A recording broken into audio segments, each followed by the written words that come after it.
Bonjour à tous, bienvenue sur Radio Clé de Vie, la radio du développement personnel. J'ai l'immense plaisir de réaccueillir Paul Pironnet pour une nouvelle émission. Bonjour Paul.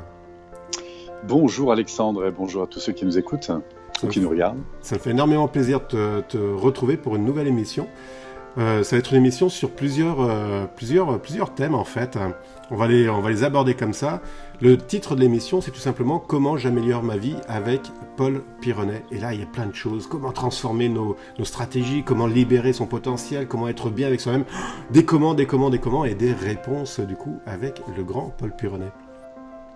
Paul, sans plus attendre, je te propose de partir sur le premier thème, qui est comment transformer nos stratégies d'échec en réussite.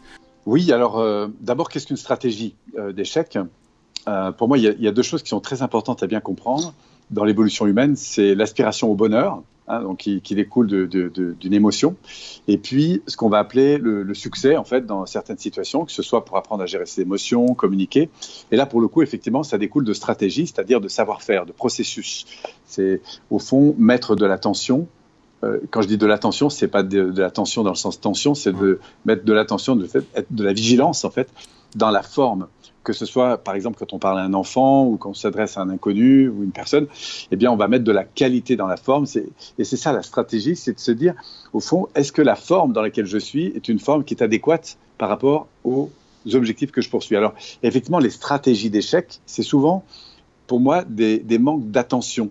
C'est-à-dire que je n'ai pas conscience du processus dans lequel je suis, c'est-à-dire de la manière dont je fonctionne, et du coup, des conséquences que ça peut avoir.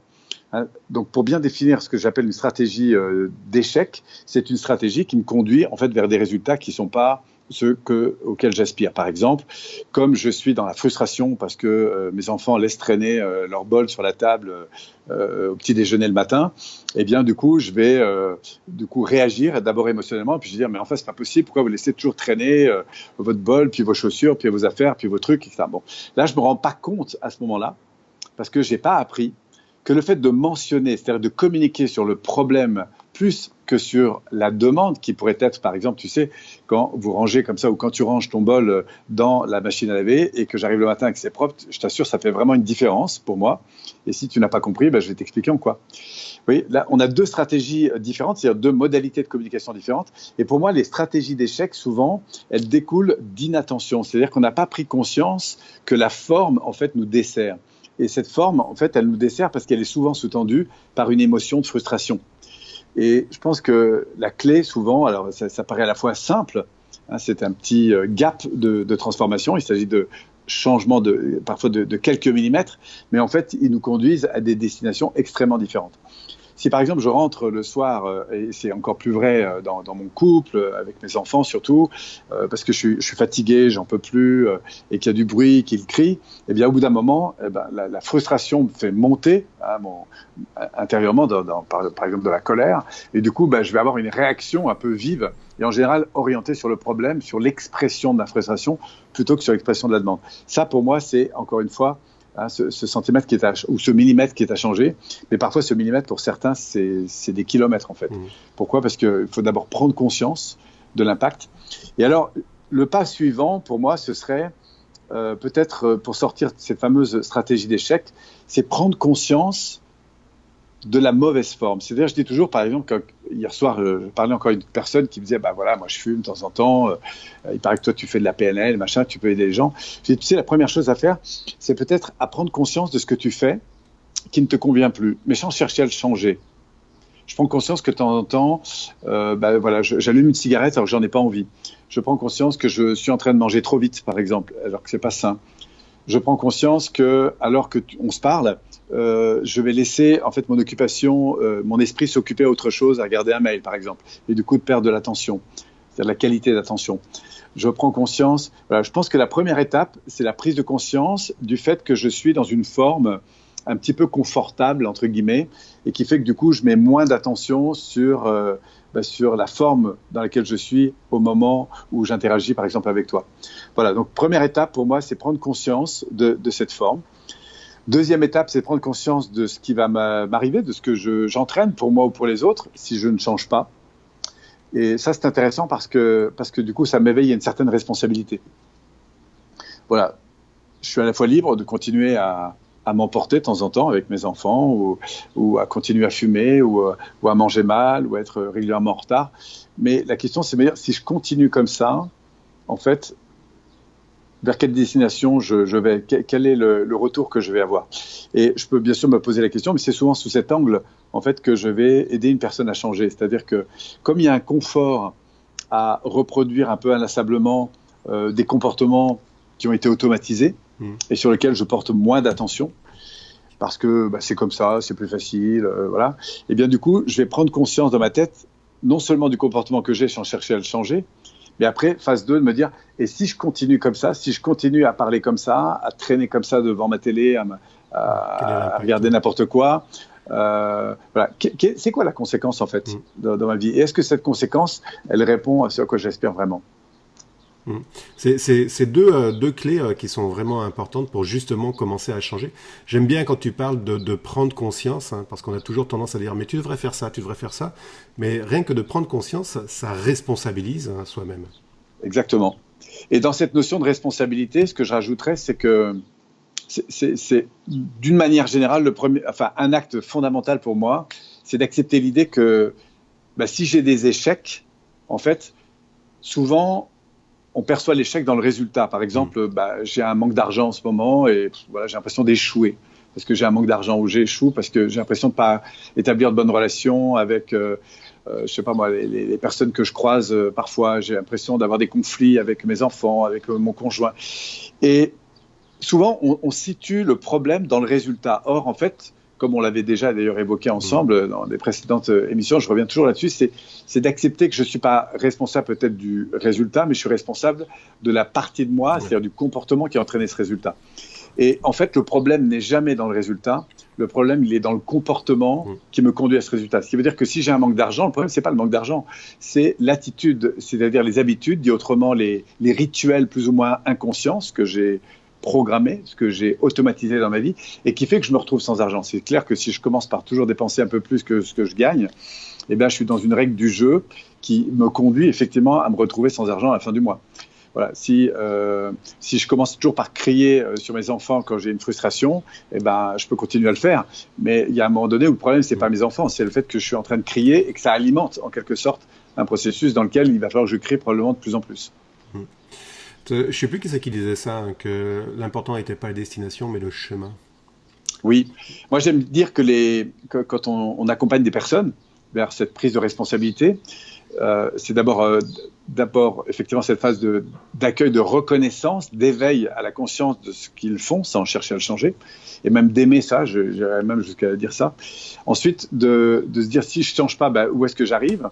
Enfin, de prendre la responsabilité de ce résultat en disant que je suis pas, il n'y a pas de culpabilité à avoir, si ce n'est de prendre conscience que je suis quand même le responsable des résultats que j'obtiens. Et puis après, peu à peu, d'accepter de changer ça par de l'attention, de la vigilance. Et puis je voulais dire un autre truc, puis je l'ai perdu, de vue. Ça reviendra. Il y a une chose aussi qui est importante, c'est la responsabilité. Hein.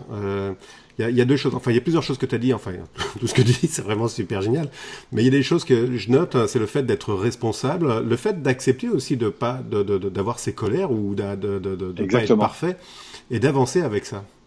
Oui, alors pour ça, si ça peut aider ceux qui nous écoutent, moi il y a quelque chose qui m'a en tout cas beaucoup aidé dans ma vie, c'est de faire la différence entre le comportement et l'émotion. Ouais. Être en colère, c'est effectivement une chose qui est tout à fait saine.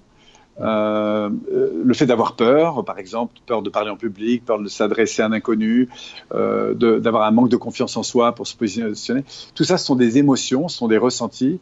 La colère en est une avec toute sa gamme, hein, le sentiment d'irritation, de colère. Et puis, on a aussi les phénomènes de tristesse qu'on peut avoir quand on est confronté à de la perte de lien ou de quelque chose, d'un projet. Des sentiments, bref, ils sont assez larges. Moi, je dis toujours que les émotions sont des alertes rouges et qui sont très importantes. C'est un peu comme les voyants. Imaginons que je pilote un avion ou une voiture. De temps en temps, j'ai besoin de voyants rouges pour m'alerter sur le fait qu'il y a des choses qui ne vont pas. Ouais. Et donc, l'émotion n'est jamais un problème. Ce qui peut devenir un problème, c'est le comportement qu'on a. Donc, la colère en soi n'est pas un problème. Elle peut même être un levier extrêmement puissant de changement à partir du moment où on a réaligné quelques éléments clés qui vont me sortir de ces stratégies d'échec. C'est-à-dire que c'est pas le problème de la colère qui est important, c'est le comportement qui ça risque d'entraîner. Donc, de dissocier le comportement et le ressenti, ça, pour moi, c'est quelque chose qui m'a énormément éveillé. Et puis, une fois que voilà, je sens que j'ai de la colère, me dire, OK, ça c'est OK. J'ai une partie de moi qui est juste en train de me dire qu'il y a quelque chose qui ne me convient pas. En l'occurrence, il y a une règle du jeu qui pour moi, marche pas.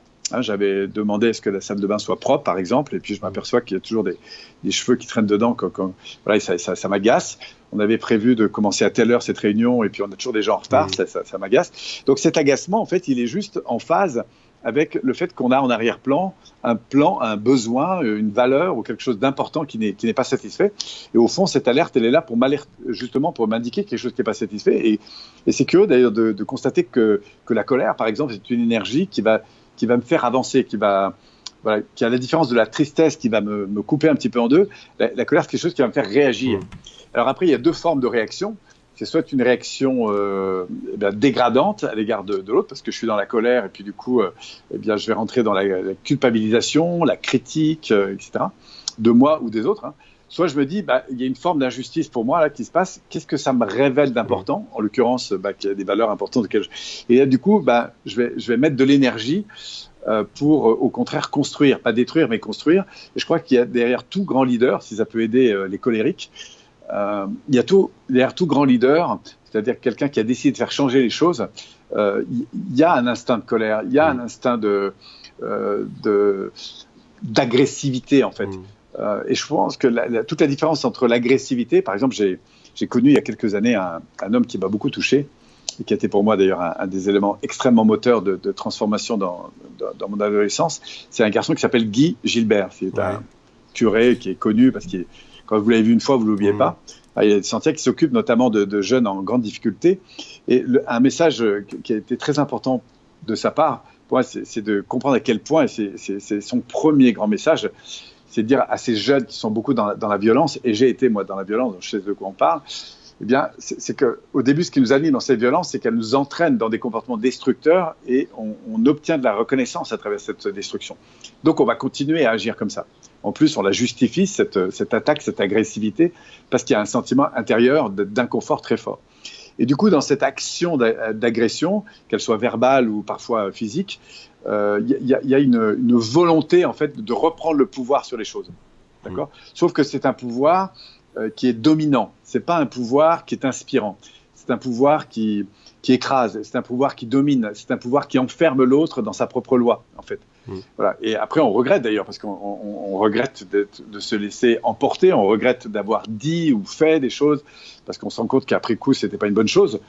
Donc, on a été agressif parfois vis-à-vis de soi et vis-à-vis de l'autre. Ça peut aller loin, cette agression. Elle peut jusqu'à nous supprimer parfois. Mais au moment de cet acte-là, en fait, ce que je trouve d'extraordinaire, c'est que quand on a les clés, qui consistent à dire, mais au fond, qu'est-ce qui est important à l'intérieur de moi et qui n'est pas nourri aujourd'hui, eh bien, c'est l'occasion parfois de réallumer un réverbère pour ensuite se réfléchir sur quelle est la forme qu'il va falloir que je mette en place, pourquoi je vais me... Donc, si je reviens avec Guy Gilbert, son message, c'était vraiment...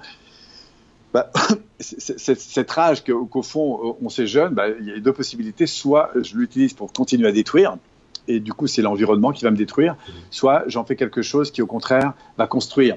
Et toute son éducation, et en fait, et c'est pour ça qu'il utilise d'ailleurs beaucoup d'animaux, c'est que chaque jeune a la responsabilité pleine et entière d'un animal. Il a des autruches, il a des... il y a toutes sortes. Il voulait une girafe la dernière fois que je l'ai vu, mais je ne sais pas s'il l'a eu ou pas. Et chaque jeune prend la charge d'un animal, et on va voir comment il va le rééduquer dans le fait de mettre cette rage dans de la construction et pas de la destruction. Et ça, c'est très intéressant parce que ça a été pour moi un moment très important quand, à l'époque, je cherchais plus à gagner ma vie en piquant des autoradios. Parce que c'était plus facile de gagner de l'argent comme ça que... Voilà. Et il m'a dit, tu sais, tu peux continuer à détruire, mais si tu continues comme ça, c'est l'univers, c'est ton environnement qui va te détruire. Mais mets cette rage, au contraire, au service d'une cause qui serve l'autre, et tu vas voir que cette même énergie, elle peut t'aider à construire, et du coup, c'est l'environnement qui t'aidera à te construire. Écoute, on va terminer sur ça, on arrive à la fin de l'émission. Paul, merci beaucoup. Donc 2 stratégies, prendre conscience et puis voir ce vers quoi ça nous amène, si ça nous convient, et donc changer ce qui ne convient pas. Paul, voilà. Je te remercie beaucoup. On va se retrouver pour une prochaine émission qui est Libérer son potentiel. beaucoup à lire. Super, grand programme. Ouais, grand programme. Allez, La Paul, suite en plus. la suite. Allez, bye, à très bientôt.